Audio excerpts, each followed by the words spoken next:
ലക്ഷക്കണക്കിന് വിദ്യാർത്ഥികളെ ദുരിതത്തിലാക്കിയ നീറ്റ് പരീക്ഷയിലെ ക്രമക്കേടുകൾക്ക് ശേഷം അതിൽ 5 വിദ്യാർത്ഥികളോ മറ്റോ ആത്മഹത്യ ചെയ്യാൻ ഇടവന്നു. അപ്പോൾ അതിനുശേഷം ഇതാ പുതുതായിട്ട് സർവകലാശാലയിലെ ഗ്രാജുവേറ്റ് പ്രവേശന പരീക്ഷയിലും പല പ്രശ്നങ്ങളുണ്ടായി. അത് റദ്ദാക്കി വീണ്ടും നടത്താൻ തീരുമാനിച്ചിരിക്കുകയാണ്. അപ്പോൾ ഇതൊക്കെ നടക്കുമ്പോൾ ആണ് ഇവിടെ എല്ലാം ഭംഗിയായിട്ട് നടക്കുന്നു, രാജ്യം പുരോഗതിയിലേക്ക് കുതിച്ചു കയറിക്കൊണ്ടിരിക്കുകയാണ് എന്നുള്ള അവകാശവാദങ്ങളുമായി മോഡിയും കൂട്ടരും നമ്മുടെ മുമ്പിൽ എഴുന്നള്ളുന്നത്. അപ്പോൾ അതുകൊണ്ട് തന്നെ ഏത് സാഹചര്യത്തിലാണ് ഇപ്പോൾ നമ്മൾ കാണുന്ന കേൾക്കുന്ന ഈ പാറ്റ പ്രസ്ഥാനം ഉയർന്നു വന്നത് എന്ന് മനസ്സിലാക്കാൻ കഴിയും. സഹികെട്ട യുവജനങ്ങൾ, പല കാരണങ്ങൾ കൊണ്ട് സഹികെട്ട യുവജനങ്ങൾ പ്രതിഷേധത്തിനുള്ളൊരു വഴിയായിട്ടാണ് അതിനെ കണ്ടിരിക്കുന്നത്. ചീഫ് ജസ്റ്റിസിൻ്റെ ധാർഷ്ട്യം നിറഞ്ഞ ഒരു പരാമർശം, വിവരാന്വേഷണവും മറ്റും നടത്തുന്ന യുവജനങ്ങൾ വെറും പാറ്റകളാണ് എന്നുള്ള പുച്ഛത്തോടെയുള്ള പരാമർശമാണ് അതിന് തിരികൊളുത്തിയത്. അതോടുകൂടി അതൊരു വലിയൊരു പ്രസ്ഥാനമായിട്ട് മാറി. മാത്രമല്ല അതിൻ്റെ ട്വിറ്റർ അക്കൗണ്ട്, അതിൻ്റെ ഒരു തുടക്കക്കാരൻ്റെ ട്വിറ്റർ അക്കൗണ്ട് അടച്ചു പൂട്ടിയെങ്കിലും പല പേരുകൾ അതെപ്പോഴും തുടരുന്നുണ്ട്. മാത്രമല്ല കോക്രോച്ച് ജനതാ പാർട്ടി എന്നാണ് അതിൻ്റെ ഒരു രൂപീകരണം ഉണ്ടായതെങ്കിലും അതുകൂടാതെ കോക്രോച്ച് യുവ പാർട്ടി, കോക്രോച്ച് കമ്മ്യൂണിസ്റ്റ് പാർട്ടിയും ഇപ്പോൾ ഇൻസ്റ്റാഗ്രാമിൽ നമുക്ക് കാണാം. ഒരു പക്ഷേ വേറെയും പലത് പ്രത്യക്ഷപ്പെട്ടിട്ടുണ്ടാകാം. ചുരുക്കത്തിൽ പ്രതിഷേധത്തിൻ്റെ ഒരു അടയാളമായി പാറ്റ മാറിയിരിക്കുകയാണ്. ഒരാഴ്ചയ്ക്കുള്ളിൽ ഏതാണ്ട് 2 കോടി ആൾക്കാരാണ് CJPയുടെ ഇൻസ്റ്റാഗ്രാം അക്കൗണ്ടിൽ അതിനെ പിന്തുടരാൻ തുടങ്ങിയിരിക്കുന്നത്. പാർട്ടി രൂപീകരണത്തിന് വേണ്ടി അവരൊരു ഗൂഗിൾ ഫോം ഇറക്കിയിരിക്കുന്നു. അതിലേതാണ്ട് 3.5 ലക്ഷത്തോളം ആൾക്കാരോ മറ്റാണ് ഇതുവരെ ചേർന്നതെന്നാണ് അറിയാൻ കഴിഞ്ഞത്. അപ്പോൾ രാജ്യരക്ഷയ്ക്ക് ഭീഷണിയാണെന്ന് ഇൻ്റലിജൻസ് വിഭാഗത്തിൻ്റെ അറിയിപ്പ് കിട്ടിയതിനെ തുടർന്നാണത്രേ ഈ ട്വിറ്ററിൽ അവരുടെ അക്കൗണ്ട് റദ്ദാക്കിയത്, മരവിപ്പിച്ചത്.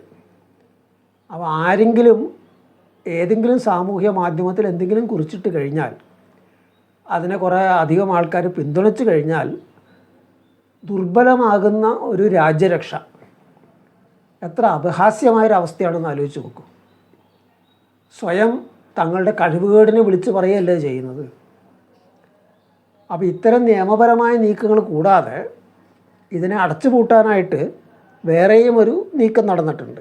അത് പ്രധാനമായിട്ടും ഈ ഇൻസ്റ്റാഗ്രാമിൽ ഇത്ര ലക്ഷം ആൾക്കാർ ഇതിനെ പിന്തുടരുന്നത് ഇന്ത്യക്കാരൊന്നുമല്ല, അത് പാകിസ്ഥാനികളും ബംഗ്ലാദേശികളുമാണ്.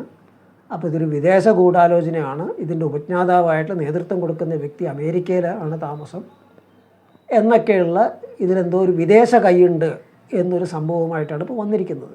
അത് ഓർമ്മിപ്പിക്കുന്നത് പണ്ട് അടിയന്തരാവസ്ഥയ്ക്ക് തൊട്ട് മുമ്പ് ഇന്ദിരാഗാന്ധിയും കോൺഗ്രസും പ്രചരിപ്പിച്ചുകൊണ്ടിരുന്ന വിദേശ കൈയിൻ്റെ കഥയാണ്. ഇവിടെ നടക്കുന്ന ഏതൊരു പ്രക്ഷോഭത്തിൻ്റെയും പുറകിൽ വിദേശ കൈ എന്നായിരുന്നു അന്ന് അവരുടെ ആരോപണം. അതുതന്നെയാണ് ഇപ്പോൾ ഇവിടെ സംഘികളുടെ മോഡി സർക്കാരും ആവർത്തിക്കുന്നത്.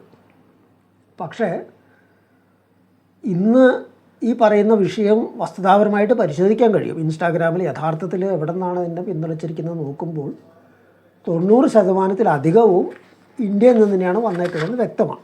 അപ്പോൾ ആ വസ്തുത പുറത്ത് വന്നതോടുകൂടി അവരുടെ നുണപ്രചരണവും അവസാനിച്ചിട്ടുണ്ട്. അപ്പോൾ ഈ CJP രൂപം കൊണ്ടിട്ട് ഇപ്പോൾ ഏതാണ്ട് 1 മാസം ആയിട്ടില്ല. കേന്ദ്ര വിദ്യാഭ്യാസ മന്ത്രി രാജിവെക്കണം എന്ന ഒരു ഭീമഹർജിക്ക് അവർ തുടക്കം കുറിച്ചു. അതിലേതാണ്ട് 5 ലക്ഷത്തോളം ആൾക്കാർ ഇപ്പോൾ ഒപ്പിട്ട് കഴിഞ്ഞു എന്നാണ് അറിയാൻ കഴിയുന്നത്. എന്തായാലും ശരി, അത് ഇപ്പോഴും ഡിജിറ്റൽ ലോകത്തിൽ മാത്രമായിട്ട് ഒതുങ്ങി നിൽക്കുകയാണ്. എന്നിട്ടും ഇതൊരു തെരുവിൽ ആരും ഇറങ്ങിയിട്ടില്ല. എന്നിട്ടും ഈ സംഘികൾ എന്തിനാണ് ഇത്രമാത്രം അതിനെ ഭയപ്പെടുന്നത്? സാമൂഹ്യ മാധ്യമങ്ങളിൽ തങ്ങളെ പിന്തുണയ്ക്കുന്നവരുടെ എണ്ണം പറഞ്ഞുകൊണ്ട് ഇത്ര ദശലക്ഷം ആൾക്കാർ മോഡിക്ക് പിന്തുണയ്ക്കുന്നു, എത്ര ദശലക്ഷം ആൾക്കാർ BJPയുടെ അക്കൗണ്ട് പിന്തുടരുന്നു എന്നൊക്കെയുള്ള അവകാശവാദങ്ങൾ ഉന്നയിച്ചുകൊണ്ട് ഞങ്ങളാണ് കേമന്മാർ, ഞങ്ങളെ മറികടക്കാൻ ആരുമില്ല ഇവിടെ എന്ന് അവകാശപ്പെട്ടുകൊണ്ടിരുന്നവരാണ് ഇവർ. അവിടെയാണ് ഏതോ ഒരു ചെറുപ്പക്കാരൻ ഒരു യാദൃശ്ചിക പരാമർശം നടത്തിയതിൻ്റെ തുടർന്ന് ലക്ഷക്കണക്കിന് യുവജനങ്ങൾ അതിനെ പിന്തുണയ്ക്കുന്നൊരവസ്ഥ. അതോടുകൂടി അവരുടെ ആ അവകാശവാദത്തിൻ്റെ പൊള്ളത്തരം പൊളിയുകയാണ്. മാത്രമല്ല അവർ യുവജനങ്ങൾക്കെതിരെ ഇടയിൽ എത്രമാത്രം അപഹാസ്യരായിരിക്കുന്നു, എത്രമാത്രം ഒറ്റപ്പെട്ടിരിക്കുന്നു എന്നതിൻ്റെ തെളിവ് കൂടിയാണ്. അതുതന്നെയാണ് സംഘികൾക്ക് ശരിക്കും പറഞ്ഞാൽ നാടൻ ഭാഷയിൽ പറഞ്ഞ് കുരുപൊട്ടിയിരിക്കണം. അപ്പോൾ നിലവിലുള്ള ഭരണ സംവിധാനത്തോടുള്ള അതൃപ്തിയും രോഷവും അസംതൃപ്തിയൊക്കെയാണ് ഈ പ്രസ്ഥാനത്തിലൂടെ പ്രകടമായി കാണുന്നത്. ആ കാര്യങ്ങളെല്ലാം തന്നെ ന്യായമാണ്. അതുകൊണ്ട് തന്നെ അതിനെ പിന്തുണയ്ക്കുകയാണ് വേണ്ടത്. CJP അതിൻ്റെ മാനിഫെസ്റ്റോയിൽ 5 ആവശ്യങ്ങളാണ് ഉന്നയിച്ചിരുന്നത്. അഴിമതിയും സ്വജനപക്ഷപാതവും തെരഞ്ഞെടുപ്പുകളിൽ കൃത്രിമങ്ങളുമായിരുന്നു വിഷയങ്ങൾ.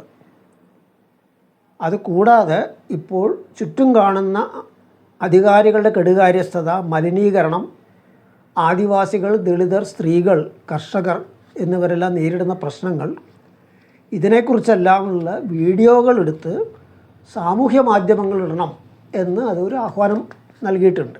അതിൻ്റെ ഫലമായിട്ട് ഇപ്പോൾ അങ്ങനെയുള്ള പല വീഡിയോകളും റീലുകളൊക്കെ വന്നു തുടങ്ങിയിട്ടുണ്ട്. അപ്പോൾ ഇതിനകം വന്നിരിക്കുന്ന മീമുകളും റീലുകളൊക്കെ പരിശോധിച്ച് കഴിഞ്ഞാൽ ഒരു കാര്യം വ്യക്തമാകും. തൊഴിലില്ലായ്മ, പൊതുവിദ്യാഭ്യാസത്തിന് ശോചനീയാവസ്ഥ, ശുദ്ധജലം ലഭിക്കാത്തത് എന്നിങ്ങനെ അടിത്തട്ടിനെ ബാധിക്കുന്ന ചില പ്രശ്നങ്ങളും ഈ CJP നേതൃത്വം ഉന്നയിച്ചിട്ടുണ്ട്. അത് അനീതികൾ തുറന്നു കാട്ടുന്നുണ്ട്, മതേതരത്വത്തെ പിന്താങ്ങുന്നുണ്ട്, ജാതി വ്യവസ്ഥയെ എതിർക്കുന്നുമുണ്ട്. പക്ഷേ ഇതെല്ലാം ഒരു മധ്യവർഗ നിലപാടിൽ നിന്നാണ് ചെയ്യുന്നത്. വ്യവസ്ഥാപിതത്വത്തെ മാനിച്ചുകൊണ്ടാണ് ചെയ്യുന്നത്. അവ്യക്തമായിട്ടുള്ള പുരോഗമന ചിന്തയാണ് അതിനെ നയിക്കുന്നത്. അതിൻ്റെ ഏറ്റവും സ്പഷ്ടമായൊരു ഉദാഹരണമാണ് അംബേദ്കറെയും ഗാന്ധി നെഹ്റു കൂട്ടരെയും അത് ഒരേ തലത്തിൽ കാണുന്നത്. മാത്രമല്ല നേപ്പാളിലെയും ബംഗ്ലാദേശിലെയും യുവജനങ്ങൾ സമാധാനപരമായി നടത്തിയ പ്രക്ഷോഭങ്ങളെ അടിച്ചമർത്തിയപ്പോഴാണ് അവ അക്രമാസക്തമായത് എന്ന വസ്തുത നമുക്കറിയാവുന്നതാണ്. ശ്രീലങ്കയിലും അതുതന്നെയാണ് സംഭവിച്ചത്. പക്ഷെ അത് കണക്കിലെടുക്കാതെ, അത് പരിഗണിക്കാതെ ഞങ്ങൾ അവരെ പോലെയല്ല, ബംഗ്ലാദേശിലെയും നേപ്പാളിലെയും യുവജനങ്ങളെ പോലെയല്ല, പക്വമതികളാണ് ഇന്ത്യയിലുള്ളവർ എന്ന് അതിൻ്റെ നേതൃത്വം അവകാശപ്പെടുന്നുണ്ട്. അതിലൂടെ വാസ്തവത്തിൽ ഇന്ത്യൻ ഭരണവർഗങ്ങൾ ഊതിപ്പെരുപ്പിച്ചുകൊണ്ടിരിക്കുന്ന ദേശീയ ദുരഭിമാന വീക്ഷണങ്ങളാണ് അതിനെ പിന്തുടരുന്നതെന്ന് വ്യക്തമാകുന്നുണ്ട്. മാത്രമല്ല അനുഭവങ്ങളിൽ നിന്ന് പഠിക്കുന്നുമില്ല. UAPA പോലുള്ള ഫാസിസ്റ്റ് നിയമങ്ങളും തൊഴിലാളി ദ്രോഹ നടപടികളും അത് വിഷയമാക്കുന്നില്ല. ഇപ്പം നോയിഡയിലെ പണിമുടക്കിനെ തുടർന്ന് തൊഴിലാളികളുടെ, അസംഘടിത തൊഴിലാളികളുടെ പണിമുടക്ക്, ആ പണിമുടക്കും സമാധാനപരമായിട്ടാണ് ആരംഭിച്ചത്. പോലീസ് അതിനെ അടിച്ചമർത്താൻ ശ്രമിച്ചപ്പോൾ മാത്രമാണ് തൊഴിലാളികൾ അക്രമാസക്തമായത്. ഇപ്പം അതിൻ്റെ പേരിൽ തൊഴിലാളികളെയും അതുപോലെ തന്നെ അതിനെ അനുകൂലിച്ചുകൊണ്ട് പ്രസ്താവനകൾ ഇറക്കിയ ആൾക്കാരെയൊക്കെ തന്നെ അറസ്റ്റ് ചെയ്ത് ജയിലിലിട്ടിരിക്കുകയാണ്, NSA ചുമത്തിയിരിക്കുകയാണ്. അപ്പോൾ ഇതൊന്നും ഇതുവരെ CJPയുടെ വിഷയമായിട്ടില്ല. അതുപോലെ തന്നെ ഇതിന് നേതൃത്വം കൊടുക്കുന്ന വ്യക്തി പണ്ട് കാശ്മീരിൽ 370-ാം വകുപ്പ് റദ്ദാക്കിയതിന് അനുകൂലിച്ചിരുന്നു എന്നും നമുക്ക് കാണാവുന്നതാണ്. അപ്പോൾ ചുരുക്കത്തിൽ പുരോഗമനപരമായ പല കാര്യങ്ങളും അത് മുന്നോട്ട് വയ്ക്കുന്നുണ്ടെങ്കിലും അടിസ്ഥാനപരമായും ഇവിടെ നിലനിൽക്കുന്ന വ്യവസ്ഥാപിതത്തിൻ്റെ ചട്ടക്കൂടിനെ ഭേദിച്ച് പുറത്ത് കടക്കുന്നൊരു കാഴ്ചപ്പാട് ഇതുവരെ ആയിട്ടില്ല. അതേസമയം ഈ പാറ്റ പ്രസ്ഥാനത്തിൻ്റെ പേരിൽ തന്നെ കുറച്ചുകൂടി സ്പഷ്ടമായ രാഷ്ട്രീയ ലക്ഷ്യങ്ങൾ മുന്നോട്ട് വയ്ക്കുന്ന വീഡിയോകൾ നമുക്ക് കാണാം. ഫാസിസത്തെ എതിർക്കുന്ന മുദ്രാവാക്യങ്ങൾ ഉയർത്തുന്ന വീഡിയോകൾ, ഭഗത് സിംഗിനെയും സുഭാഷ് ചന്ദ്രബോസിനെയും മാതൃകയാക്കുന്ന വീഡിയോകൾ, അതിലൂടെ ബലപ്രയോഗത്തിൻ്റെ പ്രസക്തി ചൂണ്ടിക്കാട്ടുന്നവ, പാറ്റകൾ ഇനി പുലിയെപ്പോലെ വേട്ടയാടും എന്നുള്ള മുദ്രാവാക്യം. അപ്പോൾ ഇതൊക്കെ തന്നെ വേറൊരു ഒരു പ്രവണതയാണത് കാണിക്കുന്നത്. ബോംബായിരുന്നു ഭഗത് സിംഗിൻ്റെ ആയുധമെങ്കിൽ മൊബൈൽ ഫോണാണ് പാറ്റ പ്രസ്ഥാനത്തിൻ്റേത് എന്ന ഒരു ഔദ്യോഗിക നിലപാടിൽ നിന്നുള്ള വേർതിരിവ് ഇതിലെല്ലാം സ്പഷ്ടമാണ്.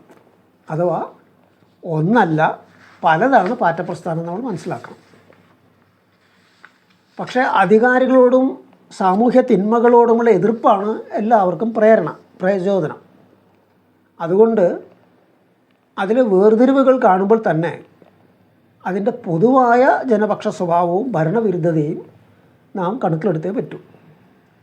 സൃഷ്ടിപരവും സൗഹാർദ്ദപൂർണവുമായ സമീപനത്തിലൂടെ ആകണം അതിൻ്റെ CJP നേതൃത്വത്തിൻ്റെ സമീപനത്തിലെയും നിലപാടുകളിലെയും പരിമിതികളെ ചൂണ്ടിക്കാട്ടേണ്ടത്. ഡിജിറ്റൽ ലോകത്ത് നിൽക്കുന്നത് കൊണ്ട് പരിഹസിക്കുകയല്ല വേണ്ടത്.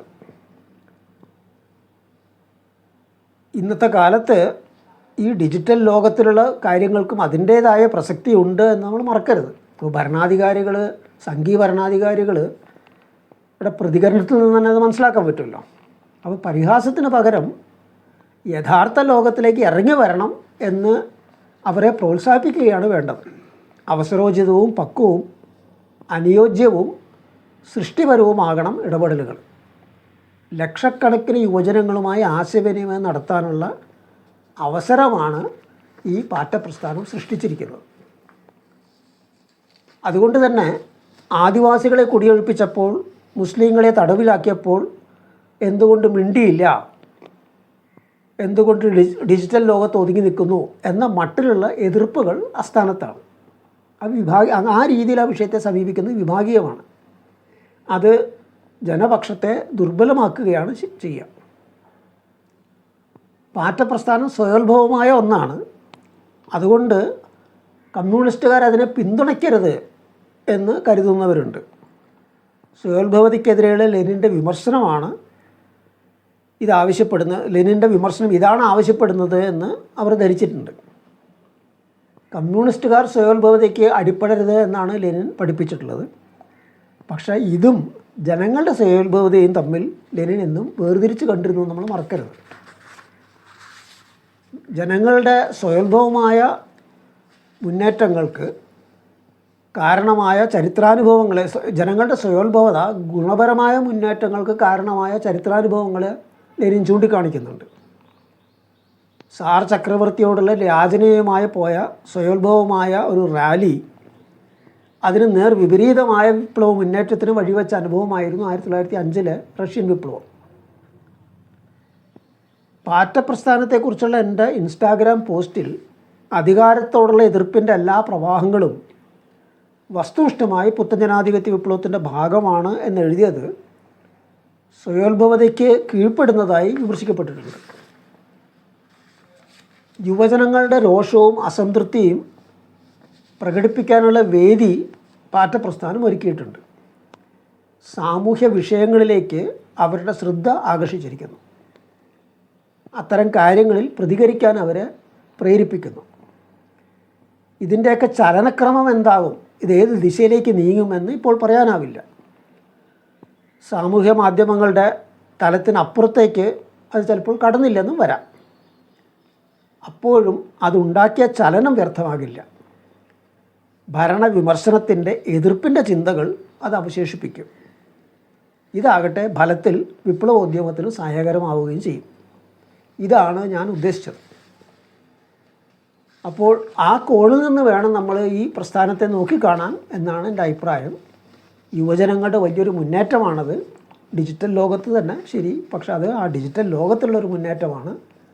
ഇന്നേ വരെ അത്തരം കാര്യങ്ങളിലേക്ക് അഭിപ്രായ പ്രകടനം നടത്താതിരുന്ന, മാറി നിന്നിരുന്ന യുവജനങ്ങളിൽ ആണ് ഇപ്പോൾ അത് സ്വാധീനം ചെലുത്തിയിരിക്കുന്നത്. അവരാണ് പ്രതികരിക്കുന്നത്. അപ്പോൾ അതുകൊണ്ട് തന്നെ അതിനെ സ്വാഗതം ചെയ്യേണ്ടതാണ്, പിന്തുണയ്ക്കേണ്ടതാണ്. ആ പിന്തുണയോടൊപ്പം തന്നെ സൗഹാർദ്ദപൂർവ്വം അതിൻ്റെ ദിശകളിലുള്ള പ്രശ്നങ്ങളെക്കുറിച്ചും ഡിജിറ്റൽ ലോകത്തിൽ ഒതുങ്ങി നിൽക്കാതെ യഥാർത്ഥ ലോകത്തിലേക്ക് കൂടി ഇറങ്ങി വരേണ്ട ആവശ്യകതയെക്കുറിച്ച് അവരെ ഓർമ്മപ്പെടുത്താനും ആണ് പുരോഗമനച്ചുക്കളായിട്ടുള്ള ജനാധിപത്യവാദികളായിട്ടുള്ള വിപ്ലവകാരികളായിട്ടുള്ള എല്ലാവരും ചെയ്യേണ്ടത് എന്നാണ് എൻ്റെ അഭിപ്രായം. ലാൽസൺ.